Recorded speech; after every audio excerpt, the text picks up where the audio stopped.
एक बार की बात है, प्राचीन समय में चीन में 3 भिक्षु रहते थे। आज उनका नाम तो किसी को याद नहीं है, क्योंकि उन्होंने कभी किसी के सामने अपने नाम का खुलासा ही नहीं किया। चीन में वे 3 हंसते हुए भिक्षु के नाम से जाने जाते थे। वे हमेशा एक साथ यात्रा करते थे। वे सिर्फ हंसने के अलावा कुछ भी नहीं करते थे। वे एक नगर में प्रवेश किए और नगर के बीचों बीच चौराहे पर जाकर हंसना शुरू कर दिए। धीरे धीरे ही सही, लेकिन जो लोग वहां रहते थे या काम करते थे या वहां से गुजरते थे, खुद को भी हंसने से रोक नहीं पा रहे थे। धीरे लोगों की हंसी भीड़ में बदलती गई और देखते ही देखते पूरे गांव और नगर में फैल गई। उसी समय वे तीनों वृद्ध भिक्षु अगले किसी दूसरे गांव में चले गए। उनकी हंसी ही उनकी प्रार्थना और उनकी सीख थी, क्योंकि वे कभी भी किसी से बात नहीं करते थे।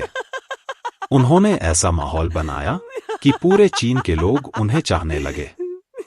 सभी लोग उन्हें बहुत प्यार करते थे, क्योंकि उन्हें कभी जीवन में पहले या बाद में कभी भी ऐसा आध्यात्मिक शिक्षक नहीं मिला। उनका हंसते हुए संवाद ये दिखाता कि जीवन में केवल हंसने को एक महान अवसर के रूप में लिया जाना चाहिए। ऐसे हंसते थे मानो उन्होंने कोई ब्रह्मांडीय मजाक खोज लिया हो।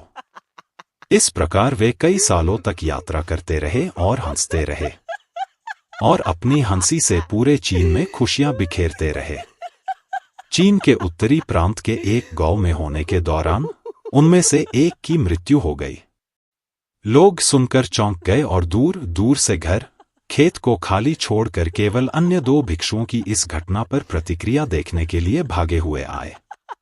वे उनसे दुख दिखाने या रोने की अपेक्षा कर रहे थे, और सारा गांव उस स्थान पर आ गया जहां 3 भिक्षु थे, 2 जीवित और 1 मृत। लेकिन शेष 2 भिक्षु और जोर से हंस रहे थे। वे हंस रहे थे और हंसी को रोक नहीं पा रहे थे। कुछ अच्छे लोग जो इस घड़ी में सहायता कर रहे थे, अविश्वास में उनके पास पहुंचे और उनसे पूछा कि वे अपने मृत मित्र के लिए शोक क्यों नहीं कर रहे हैं। एक समय के लिए भिक्षुओं ने जवाब दिया, क्योंकि कल आपके गांव के रास्ते में उसने एक शर्त रखी थी कि हम में से जो अन्य 2 को हराएगा और पहले मर जाएगा, और अब वह जीत गया, वो पुराना खिलाड़ी निकला। उसने एक वसीयतनामा भी तैयार किया था। अंतिम संस्कार की चिता पर रखने से पहले मृतकों को धोने और उनके कपड़े बदलने की परंपरा है, लेकिन पुराने भिक्षुओं ने स्पष्ट रूप से पुराने कपड़े उस पर छोड़ने के लिए कहा था, क्योंकि वह एक दिन से कभी गंदा नहीं हुआ था। मैंने अपनी हंसी के माध्यम से इस दुनिया की किसी भी गंदगी को मुझ तक पहुंचने नहीं दिया, ऐसा उनके वसीयतनामा में कहा गया था। तो उस भिक्षु का शरीर उसी वस्त्र समेत चिता पर रखा गया जो उसने आने के समय पहना हुआ था।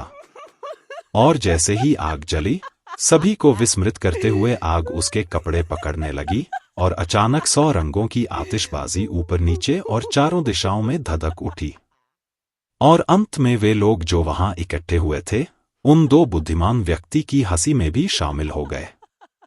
हम जीवन में देखें तो हमारे जीवन में केवल यही कारण हो सकता है कि हम इस धरती पर हैं, इसलिए हम हंस सकते हैं और हंस सकते हैं। आनंद और हंसी का अनुभव करना कभी बंद न करें। इसलिए अगली बार जब आप किसी समस्या का सामना करें, तो आईने में देखें और समस्या को हंसी से दूर भगाएं, क्योंकि आपका आनंद ही है जो आपको जीवित बनाता है।